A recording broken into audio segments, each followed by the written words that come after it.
Hey there guys, what's going on? In today's best class setups in Modern Warfare series, we're here to ask and answer one simple question. Is the 725 class setup still overpowered? Short answer, not really. Anyway, we're using what I believe is the best 725 class setup in Modern Warfare with some fairly interesting attachment choices because it's a very usable, still very powerful weapon in this game. Typically when I see someone using the 725, it'll be as part of an overkill class setup, which is so impossibly sweaty that I can't even believe I can see it.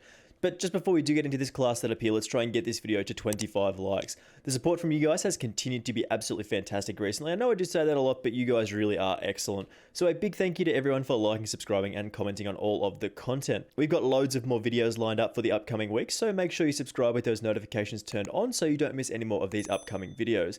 We are really close to 1,650 subscribers if we haven't hit it already by the time this video does go live, and we're definitely traveling very quickly towards 1,700. So let's talk about this best 725 class setup here. So we'll start off with our sidearm perks and grenade choices. We're going to go over them quite quickly because they're pretty much the same on most of my shotgun classes, and then we'll jump straight into the attachments for the 725. Our sidearm is of course the 50 GS Desert Eagle because sometimes we do need to fight outside of our maximum range. We've set it up like this with the compensator, the Forged Tack Enforcer barrel, the lightweight trigger, the 13 round mags, and of course the stippled grip tape just to get those iron sights up as quickly as possible. With this specific class, we do want to be running these three perks. Perk 1 is EOD for not dying to explosives because nobody likes dying to the guy throwing Infinity C4 around the corner, or Quick Fix is another perfect option at the moment for getting that health regeneration started as soon as you do get a kill, which is sometimes more powerful than the stim shot. Perk 2, we do have Ghost here, which is a fantastic option for staying hidden on those UAVs, which is especially important for a shotgun class, and it does work in perfect combination with our third perk, which is Tracker,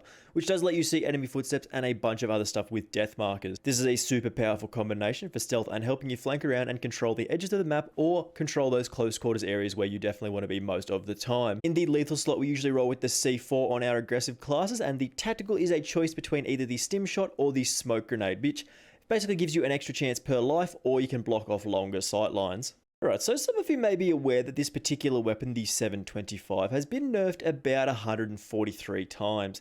We've had range changes, damage profile changes, damage tweaks to the gun, range and damage tweaks to the specific barrel attachments, muzzle attachments, like you name it, the 725 has received it as a nerf. But with the right class setup and playstyle, we're still able to do some serious work with this. As I did mention already, this is a perfect option for an overkill class, but it does work perfectly fine as a solo primary, like most of the shotguns in the game. So here we do have our full attachment setup. We normally show this off at the start of the video, just for those of you who do want to go straight. Your opponents can do so straight away. Drop that nuke for me. We have chosen our attachments very carefully to avoid unnecessary aim down sight speed decreases and other hidden those damage nerfs that I did talk about earlier. We really want to be aiming down sight as much as possible when we're not at close range. It'll definitely tighten up our pellet spread and make it much easier to kill people at our maximum one-shot range, which is about 17 or so meters. Here we do have the monolithic suppressor for the sound suppression and damage range. This does give us a couple of extra meters to our one-shot range, again about 17 meters or so.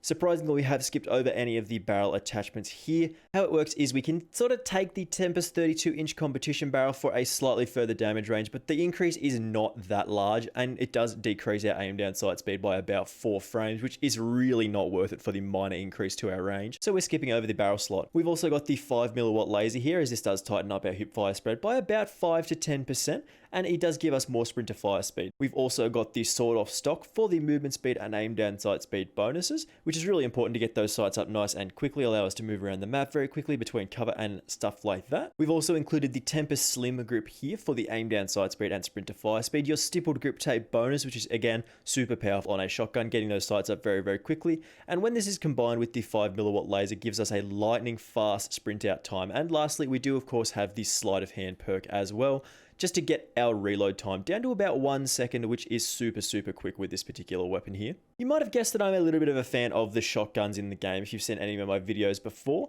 I've been using this and it absolutely wrecks people. But you do have to aim down sight an awful lot if people are outside of, say, 5 or so meters. Like, if you definitely know that you're going to get a one-shot kill, then you don't have to aim down sight. If they're a little bit further away than you would expect, then you'll probably have to get those sights up nice and quickly. If you are dropping out of the video at this stage, I do appreciate you stopping by. Thank you very much for watching this video. But for the rest of you, we're going to jump into some gameplay here with some tips on how to best use this particular 725 class. So when you are using the 725, it's pretty important to make sure that you aim down sight for most of your kills, especially if they are slightly further away than say like 5 meters or so. At that range there, I probably didn't have to aim down sight, but got to watch out for the claymore though. Our reload time for the 725 at the moment with the sleight of hand is about 1 second. So we use that to pop this guy. That's a decent range. Get this guy too, again, without aiming down sight. Don't have to aim down sight at those close ranges. Really only have to do it to sort of secure further away kills. Smoke grenades are really, really powerful to sort of block off those longer lines of sight. Again, aim down sight to get that guy there. Hit that guy on the right, making good use of our ammo there without reloading. And again, wrap up that kill there. Panic a little bit here, sort of do the ring around the rosy, try to get him on the flank, and apparently he just moved up to the car and got the kill. This is another example here of how smokes can block off those longer lines of sight, allowing us to push up a little bit further. It doesn't work an awful, positive amount here, as we're sort of a little bit stuck between a rock and a hard place. We do get the kill on that guy there. Just a simple one, nice and close, easy to get. Come back around again, not too worried about that. Sort of worried about getting that kill on that guy there. Panicking a little bit here again. The range isn't spectacular, like that dude was probably too far away for us to get the kill on anyway. Good thing we had the deagle there, though, to miss those shots. Coming back here again. Don't get the kill on that guy. Got to get that reload off again, though. It's always important that you have 2 shells in your gun. Come around the left-hand side here again. Got to make good use of these smoke grenades. Find an idle guy there, just chilling. We do want to smoke off these areas, so that's sort of the longer parts of the map that we don't really want to be fighting against. So we smoke off that little particular corridor there, and we're just sort of waiting around for people to kill, making sure we are staying on the objective. Pop the guy peeking into the smoke, not too bad. A couple of guys there we could have killed. It's always good to have a C4. Pop, got him again with that little throw there. And again, just continuing to look for people to kill. Come up over the wall. Should have maybe got a one-shot kill there if we were a little bit more accurate, but we didn't manage to pull it off. Again, pop that guy there. Nice little shot. Get taken out again. But it's important to remember where people might be coming from. Always sort of try and hit those shots where you can, unlike we did here. A couple of miss.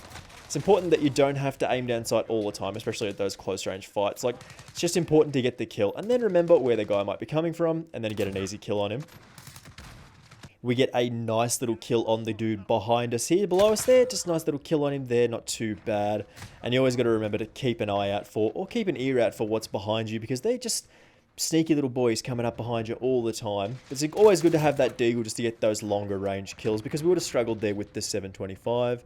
Thought there was an enemy there, panicked a little bit. Back off from that dude. Another guy comes around the corner. We just sort of wait for him. Get the kill on him there. Nice work. And then, apparently, just everybody coming from everywhere. Do pokes over the wall. Kills us. Again, it's important to be looking after the objective and consistently moving around the map quite close to those close quarters engagements. Dude comes into our vision here. Nice and patient. Get the one-shot kill. See another guy there. Don't panic too much. He comes chasing after us and we easily take him out there again. Another close range kill. Not too bad. Nothing to worry about. Did see another guy, sort of maybe chasing him around this pillar. Not 100% sure if there's a guy there or not. Couldn't really tell. Definitely should be a guy here soon, though. We're going to make use of our ammo box to get another smoke grenade just to block off the longer lines of sight on the map again. Particularly this site in particular is very good to have those smokes on. Again, we get another little long range kill on the left-hand side of the map. Not too bad. Want to push through that. Got to be a little bit more cautious, keeping those sights up. Push through the smoke. Typically, the smoke is a good idea to put there because of the longer sight line behind you. Don't panic here. Don't panic. Get the melee kill on that guy. Just a hilariously bad fight. Just sometimes you just miss those shots and then you'd rather have literally any other shotgun. It's just the way of things, unfortunately. That's how it goes a lot of the time. But when you do get the kills like that, it's a nice skeet shooting experience. You do have a very good time with the 725. And again, we do get the kill there, but we get taken out. And lastly, it's important to hold down those close range objectives. Make sure that you are on the hard point, headquarters, whatever, all the time. You just got to stay close, near people. Just make sure people are always coming to you. You want to come around the outside again. This is another example of being sort of an objective player, but again, we get taken out by about 4 people there. And that wraps up our gameplay, and we will have our thoughts in a second. So this is everything that we do have in this 725 class here with our sidearm, which is the Deagle, the EOD Ghost and Tracker perk, C4, and of course a smoke grenade or a stim shot. They're both very, very good options. These are again our attachments for our 725 class. Very, very powerful in terms of damage, sort of being able to kill people at about 17-ish meters as a one-shot, and then outside of that up to about 30-odd meters as a two-shot kill is super, super strong. This combination of attachments really does help make the 725 still a very powerful option in this game, but I don't think it's blatantly overpowered as it used to be. I think it's probably best as part of an overkill class for those close range engagements. But anyway, if you did enjoy this one, make sure you do let me know by leaving a like, and do subscribe if you are new around here, of course, so you don't miss out on any more of these particular class setups. Thank you very much for watching, guys, and I will see you in the next video. Bye!